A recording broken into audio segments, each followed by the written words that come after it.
May nakikita pa rin apoy sa Navotas Sanitary Landfill at patuloy din ang paalala ng Navotas LGU sa mga residente na magsuot ng face mask kung lalabas sila sa kanilang mga bahay. Si Gav Villegas sa detalye live. Gav.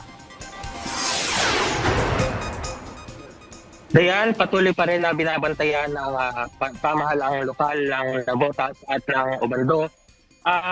Nagpapatuloy na usok na ibinubuga sa Navotas Sanitary Landfill.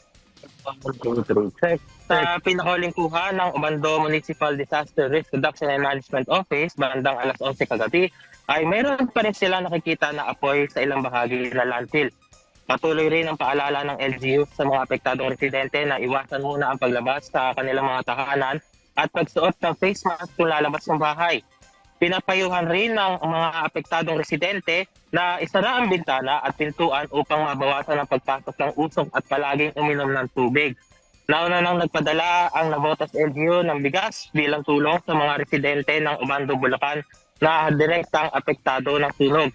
Ibinahagi rin ni Navotas City Mayor John Ray Tiangco na sa kanilang pag-uusap ni Obando Mayor Leonardo Valeda ay tinatayang 3,000 pamilya mula sa 4 na barangay ng Obando ang apektado ng usok. Magpapadala rin ng Navotas LGU ng face mask sa mga susunod na araw at humiling na rin sila sa Department of Social Welfare and Development na magpadala ng family food pack para sa mga residente.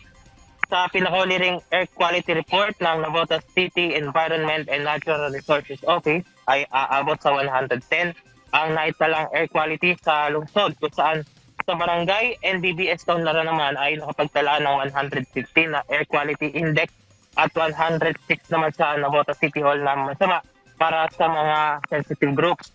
Diyan, ilalarawan ko muna itong amoy na naamoy namin dito sa Obando, Bulacan kung saan nakikita ninyo na kung kayo ay pupunta rito ay kung malalanghap ninyo yung usok na nanggagaling doon sa landfill ay talagang nakakakate ng lalamunan. Kaya minabuti ko na rin na kumuha ng N95 mask para hindi masyado maapektuhan yung boses natin dito. At ay doon sa pinakahuling tala ng local department nila ng MSWDO dito sa Obando ay aakyat na sa 126 yung bilang ng mga evacuees na nananatili dito sa Obando National High School na nanggaling itong mga residente sa barangay Salambao. At mamaya ng mga alas 8 ngayong umaga ay inaasahang pangunahan ni Health Secretary Ted Herbosa ang pamamahagi ng mga hygiene kits para dito sa mga evacuees ng Obando National High School. At yan muna ang update mula rito sa Obando, sa Bulacan. Balik sa Dayan.